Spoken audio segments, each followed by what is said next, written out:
up, Dr. Dave? Hey, Dr. Shelby. I got a topic. Let's start.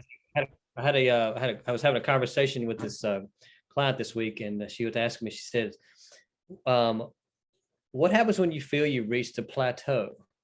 And then what do you do when you reach a plateau?" So I thought I would bring this up as a nice discussion point to we can throw back and forth how we feel about plateaus. I know I've had them in my life. I think we all do.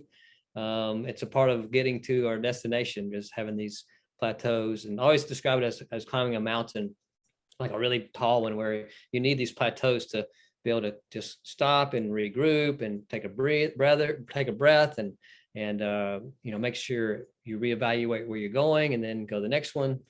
And it's just kind of part of the journey. So that was my suggestion to her, was to embrace the plateaus as a great place to make sure you're on the right track. Look back and see where you've been and appreciate the journey so far, and pick up any nuggets along the way, because you're going to need them as you go forward. And so what would you think about these plateaus? You probably have had one or two in your life.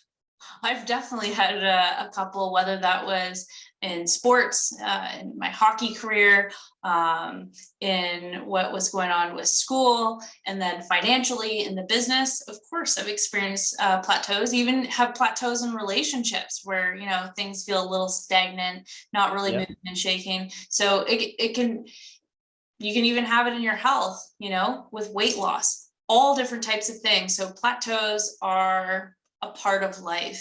And I love your little analogy of it's like climbing a mountain and looking back on, how far you've come, where you've come from, and then also looking out of the vast, landscape of nothing's missing in your life, and really appreciating what is in the moment, because everything that is also preparing you for those next steps. So anytime I've reached a plateau, I begin to look at my emotions. What's coming up? What's that feedback that I'm experiencing? Am I not appreciating what is in the moment? Do I have lack of clarity in my vision? Or maybe my vision's just not big enough for where I'm at right now to really expand it and take it to that next level or next peak on the journey. Good one. I think also there are things that can happen in our lives that causes us to plateau in our growth. And what I've noticed is it's stuff like, something happened along the way. You have an emotional charge, or you have a perception that there was, more bad than good, more negative than positive, or whatever happens. And that can get you stuck also at a plateau, because you have baggage now, and now you have future fear. And so if you have issues from the past, then it'll create future fear. You'll create a plateau for yourself because you have anxiety, consciously or unconsciously, about moving forward because of something that has happened in the past, right? So well said. And it actually reminds me of working with a client this week. He is in a position of sales, and he was having a hard time. He's experiencing some anxiety of actually hopping on the call and, getting prospects in his business. And when we dove further and looked at what's creating this anxiety, what's going on in your body, and what's creating that fear that you don't want to pick up the phone. And there were some moments in time when he would call people and it was really unpleasant on the phone, and it was really challenging. He felt really rejected.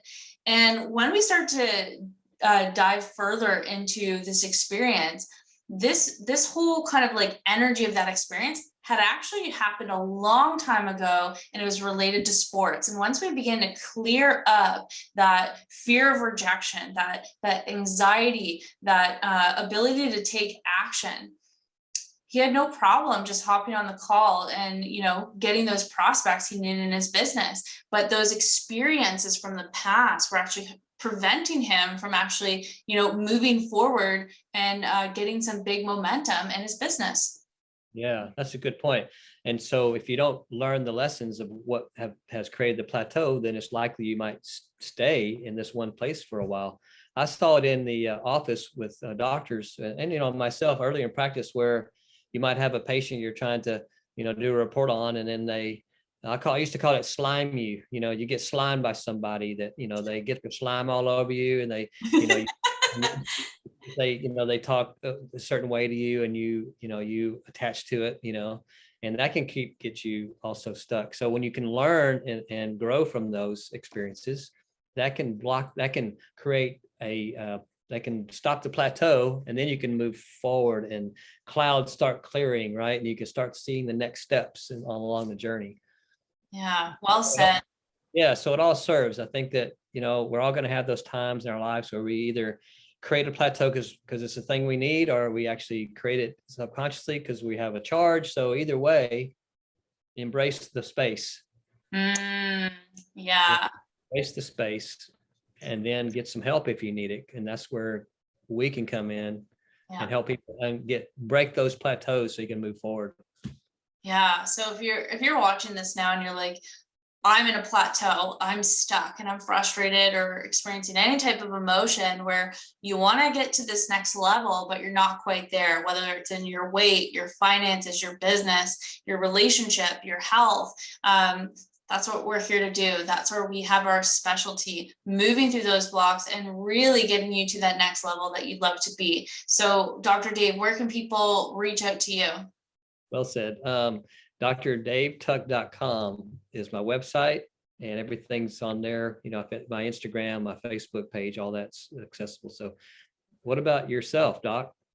Awesome. So you can connect with me on LinkedIn, Instagram, or Facebook.